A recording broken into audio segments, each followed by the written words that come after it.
What is going on, guys? JT43 here. In this video, I'm going to be showing you how to replace your key fob batteries. So as you can see here, mine acts pretty weird. It only does one thing at a time when it wants to, meaning that the battery is just slowly draining. Like, I just unlocked it, I can't even lock it now. So we're gonna go replace the battery in this thing. Before I go further anymore, I just wanted to kind of talk about how I have a base model key. So obviously my key looks like this. The release series keys look like Camry keys. So the release series keys are obviously different than the key that I have here. If you're looking for a specific video for that, you're probably gonna wanna watch a 2007 to 2011 Camry tutorial, because I used to have a 2010 Camry and the key fobs look very similar. So yeah, I just wanted to make that clear that, like, you know, this is just for this type of key fob. It'll still help you out, it's the same principle, but if you're looking for that specific video, you know, either watch a release series video, or if no one has one available, just watch a Camry video. Once again, 2007 to 2011 Camry, and you know, the key fobs look the same. I figured I'd just do this in the back of my my Scion here. So there's a couple things you'll need.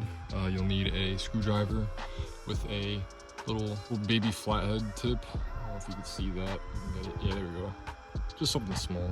Obviously your car keys, and then you're gonna need some new batteries. So I'll go into the batteries real quick. So you're gonna need a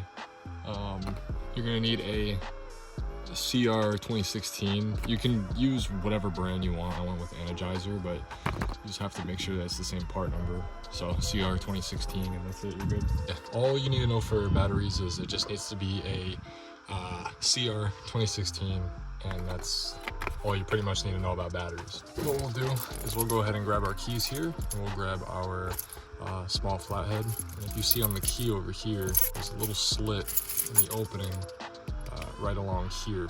So we're going to be using, there's a little slit in the opening right around here. So what we're going to do is we're going to put a small flathead inside this hole, just like that. I have a flathead that fits exactly like it fits exactly in there, so it's perfect. And so once I have it in that little slit, I'm just going to twist up until it pops it open like that. And so once it's popped open, I can just go ahead and pop the shell right off. So with the shell popped open, now you can see there's this kind of like gray cover that covers the battery. We'll just go ahead and take this assembly out. Now I recommend keeping the button side of the shell down, because these buttons here can just pop off. Like, there's nothing holding them in, and they can fall and they can get lost. So I'm gonna put this down on the ground here, or on the floor, because we don't really need that. So this is the whole module. So this is basically what, you know, controls all the buttons and stuff, and you'll see there's a gray cover. So all you'll need to do is just find one of the sides here.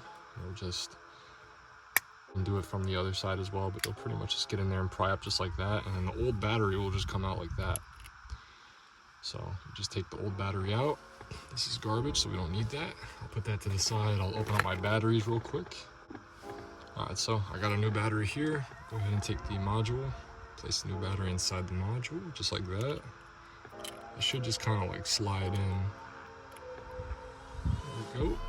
So now I will put that cap back over, and you'll notice there's a big side and a little side. So we'll just throw this guy back together, just like that. You'll hear it click, that's how you know that it's in.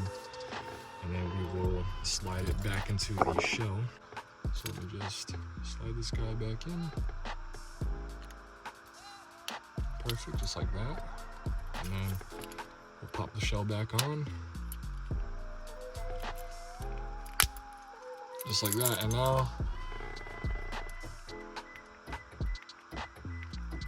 every time I press the button, it locks and unlocks, which is perfect. This was a very annoying issue that I had. I always had to use my actual key here, which was very annoying. But now that I have all of my controls again, you know, I don't have to do any of that. So anyway, this was just a very quick, easy tutorial.